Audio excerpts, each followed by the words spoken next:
Amen. Alors nous sommes en train de continuer toujours des sous-thèmes sur notre sous-thème intitulé Relever le défi. Par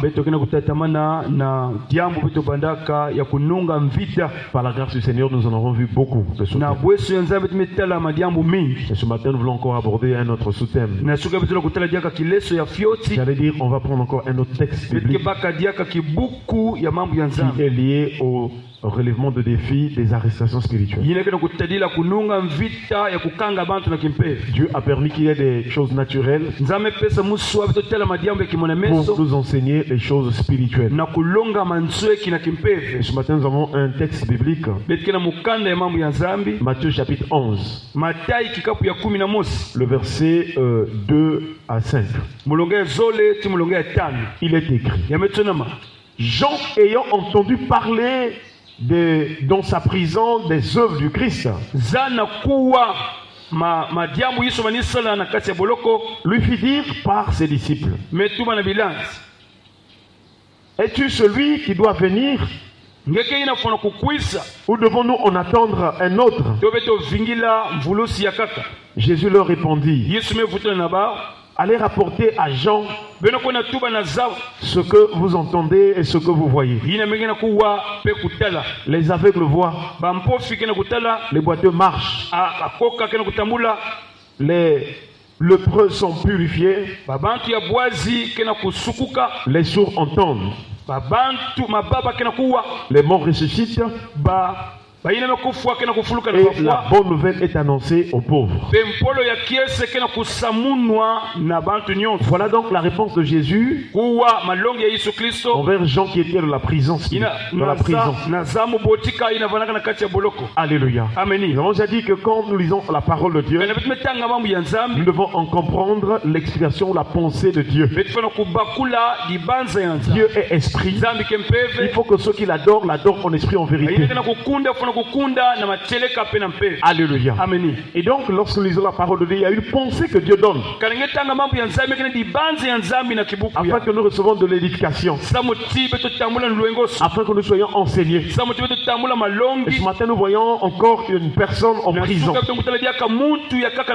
Jean était en prison. Pour avoir servi le Seigneur, il s'est retrouvé en prison. Et pendant qu'il était en prison, pendant la semaine, nous avons vu déjà les conditions des prisons ou les significations, les caractéristiques dans la prison. En tout cas, ce n'est pas aussi facile de vivre dans la prison. Parce qu'il y a des liens avec lesquels on peut lier une personne. Et chers frères et sœurs, Jean donc dans cette souffrance, il est en train de poser la question aux disciples de Jésus pour aller demander à Jésus si c'était lui qui devait venir. Chers frères et sœurs, cette question ou cette parole de Jean, il dit: es-tu celui qui doit venir, ou devons-nous en entendre un autre?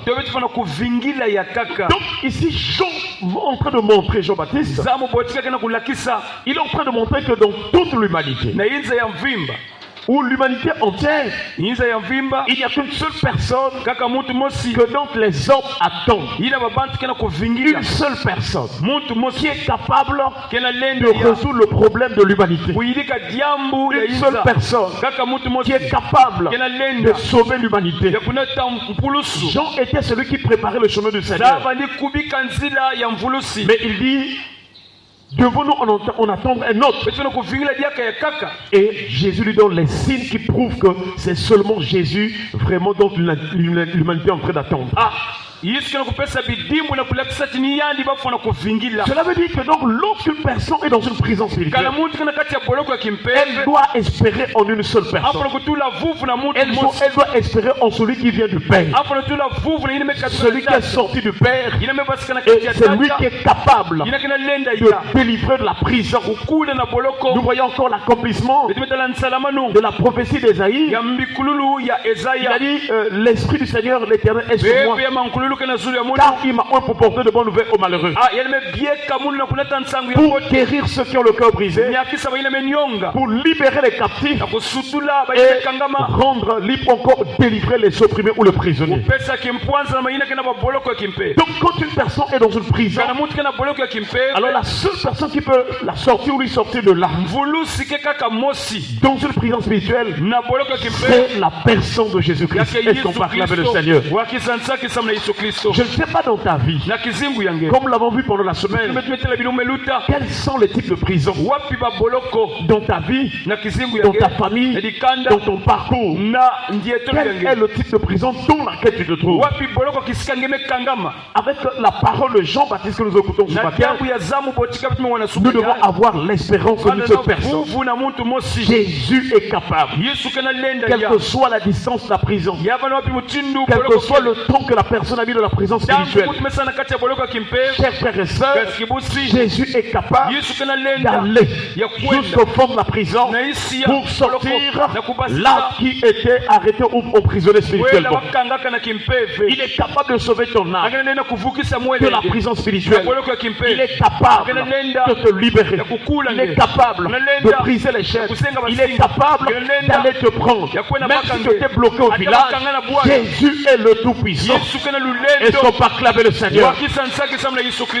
Alors quelque chose d'important ce que nous voyons, Jésus donne des signes qui prouvent que c'est lui. Jean était en prison. Il demande si vraiment c'est lui qu'on devait attendre. Mais la réponse de Jésus, ce sont les miracles. Cela veut dire que les signes que Jésus est encore en train de montrer, ce sont des signes qui prouvent que les personnes là sont dans les prisons. Et Jésus va dire, allez-y rapporter à Jean ce que vous entendez et ce que vous voyez. Est-ce qu'on peut acclamer le Seigneur? Donc c'était la réponse idéale, la réponse qu'il fallait pour ce que Jean est en train de penser.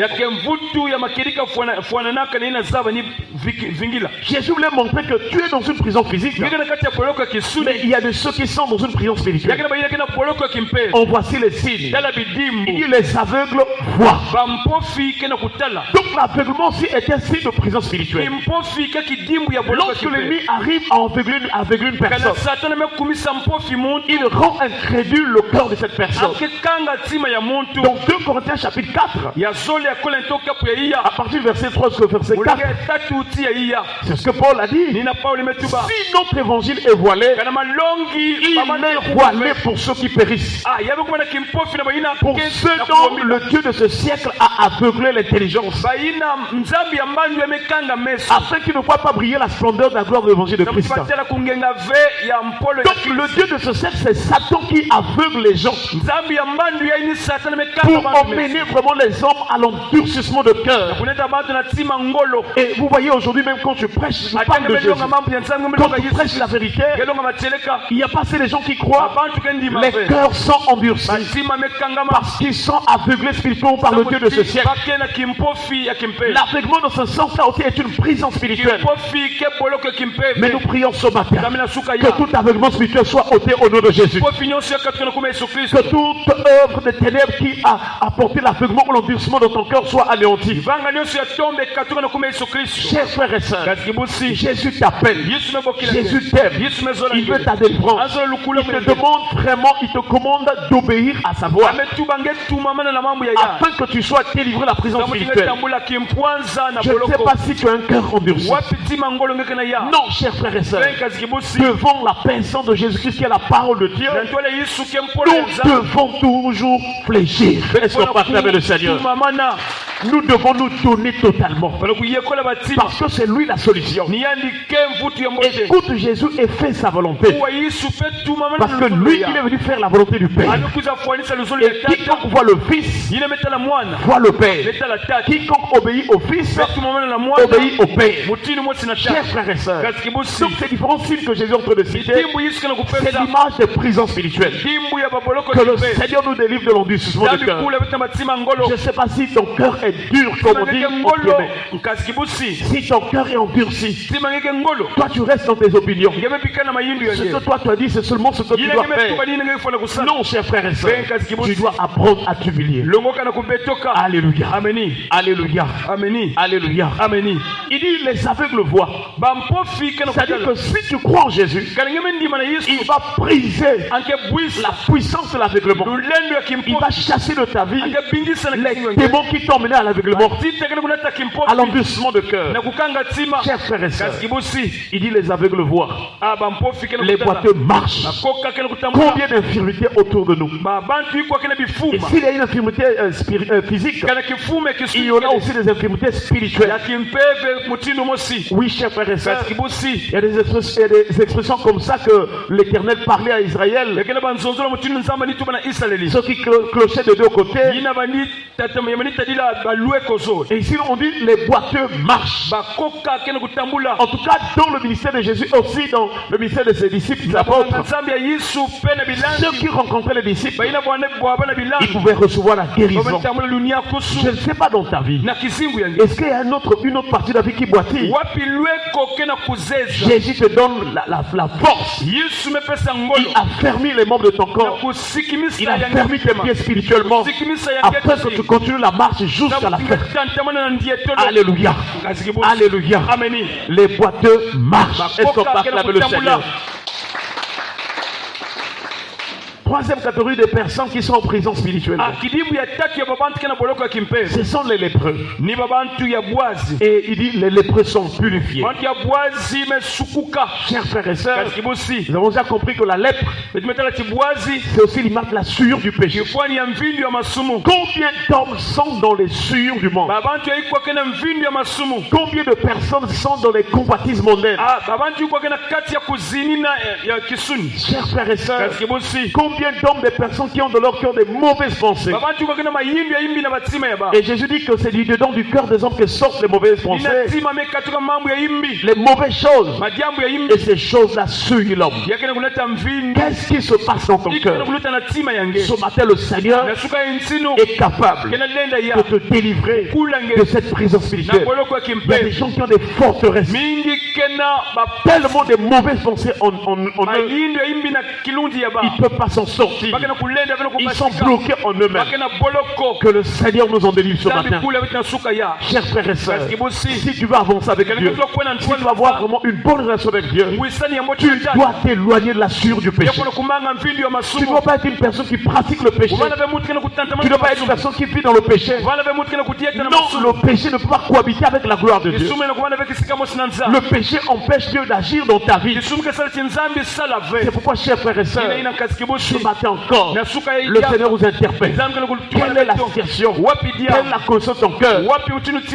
Des gens qui viennent prier, mais qui continuent à mentir. Des gens qui viennent prier, mais qui continuent à vivre volontairement dans le péché. Non, chers frères et sœurs, le Seigneur nous demande de nous repentir. La vraie repentance doit arriver au renoncement. Tu demandes pardon, c'est une bonne chose.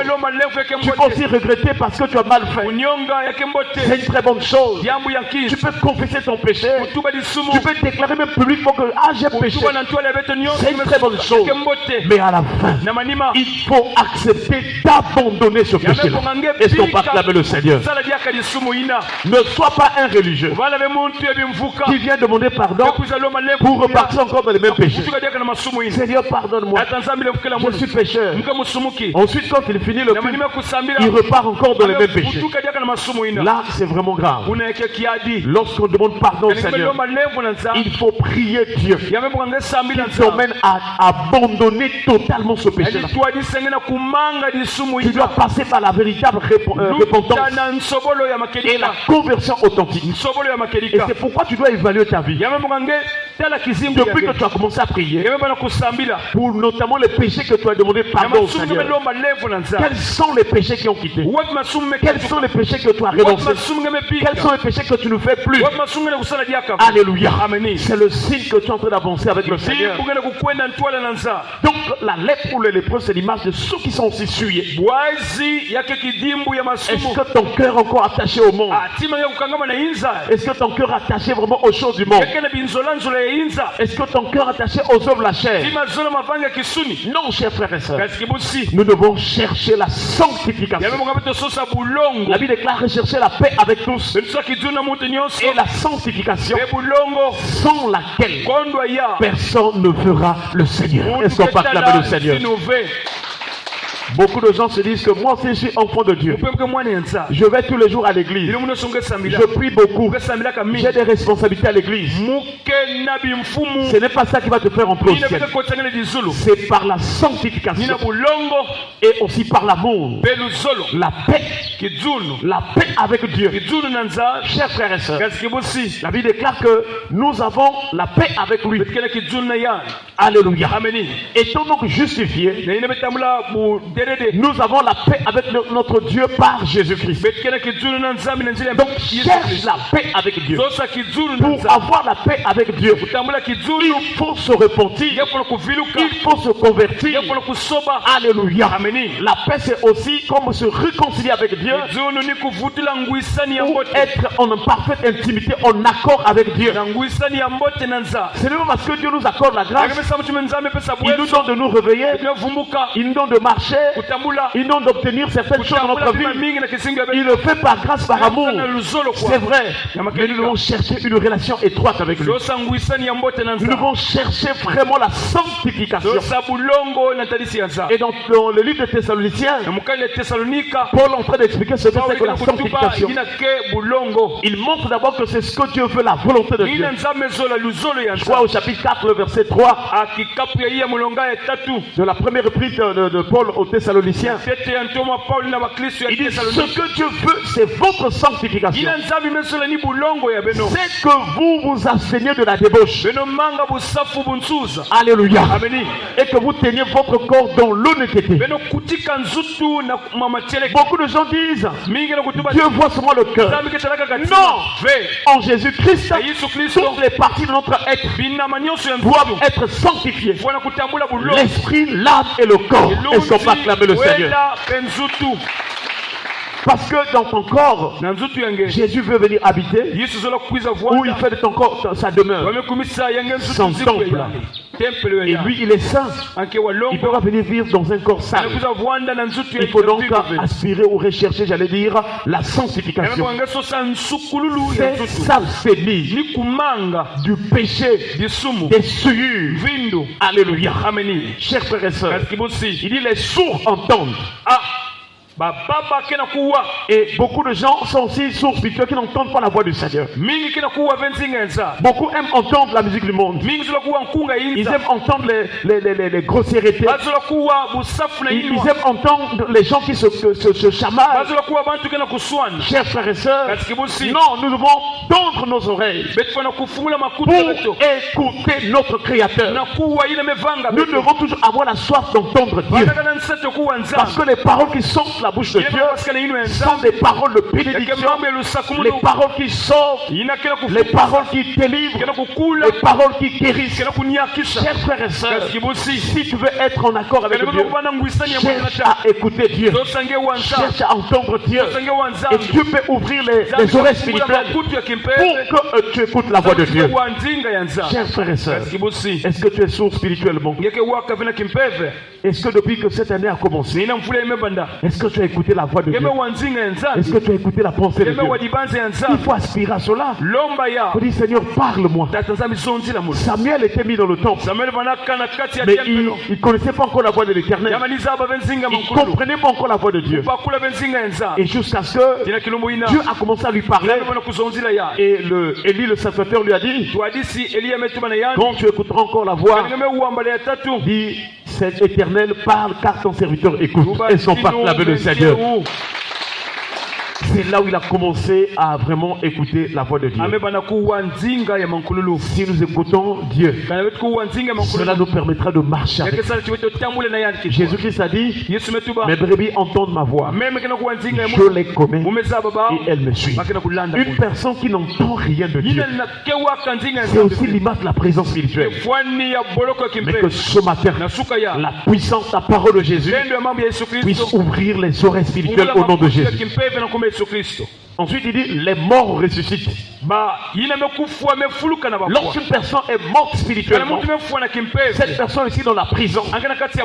Et Jésus est venu principalement pour aussi ressusciter les morts.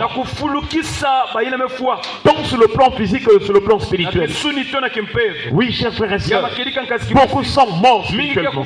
Mais il faut passer par le baptême en Christ afin de ressusciter et d'obtenir la vie.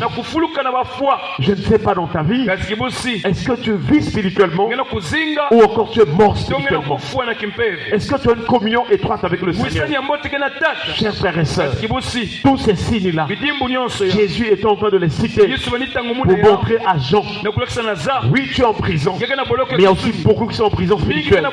Et le signe que c'est moi qui est venu, c'est moi dont le monde est en train d'attendre.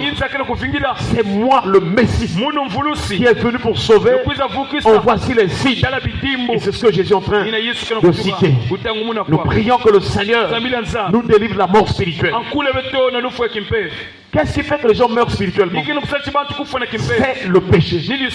Donc Éphésiens chapitre 2, je pense, à partir du verset 1, la Bible déclare: vous étiez morts par vos offenses et par vos péchés dans lesquels vous marchiez autrefois, selon le train de ce monde, selon le prince de la puissance de l'air. Quand quelqu'un marche selon le monde ou vit selon le monde, c'est le signe que cette personne est morte spirituellement. Et aussi cette personne est dans une prison spirituelle. Chers frères et sœurs, nous devons vivre selon les principes du royaume de Dieu. Il faut toujours examiner ta vie. Il faut dire au Seigneur: si je me suis écarté, Seigneur, ramène-moi, Seigneur. Donne-moi de vivre la parole de Dieu, de vivre les principes du royaume. Et dans ce royaume-là, ce n'est pas le manger. Le royaume de Dieu est spirituel. Paul dit aux Romains: car le royaume de Dieu, ce n'est pas le manger et le boire, mais c'est la justice, la paix et la joie par le Saint-Esprit. Le signe que tu vis dans le royaume de Dieu, c'est de pratiquer ce qui est juste et droit devant Dieu. Tu dois faire ce qui est selon le Seigneur. Là, c'est le signe que tu vis avec Dieu, où tu es dans le royaume. C'est aussi la paix, la justice, la paix et la joie est qu'on acclamer le Seigneur. Voilà la vie d'une personne qui est dans le royaume. Et ensuite le Seigneur clôture en disant: et la bonne nouvelle est annoncée aux pauvres. Ici ce ne sont pas des pauvres qui sont des gens qui sont démunis. Quand la Bible parle des pauvres aussi, il s'agit d'un état d'esprit ou de cœur. Et particulièrement c'est la simplicité. Ceux qui sont humbles, ceux qui sont réceptifs à ce que Dieu dit, ceux qui reçoivent de tout leur cœur, sans murmurer, sans vraiment hésiter. Quand Dieu parle, ils ouvrent leur cœur et ils viennent au Seigneur. On les appelle aussi les pauvres, c'est-à-dire les gens qui sont simples. Et Dieu ne donne la révélation qu'à ceux qui sont simples. Dieu accorde la grâce excellente à ceux qui sont humbles. La Bible déclare: c'est la révélation qui est parole qui est claire. Elle donne l'intelligence aux simples. Dieu résiste aux orgueilleux, mais il fait grâce aux humbles. Nous prions que le Seigneur nous donne la simplicité de cœur, qu'il nous donne l'humilité, afin que nous recevions la parole de Dieu avec joie et que nous pratiquions la justice de Dieu tous les jours de notre vie, car les temps sont finis. Les temps sont finis. Au nom de Jésus. Amen. Baissons les têtes dans la prière. Nous allons remercier.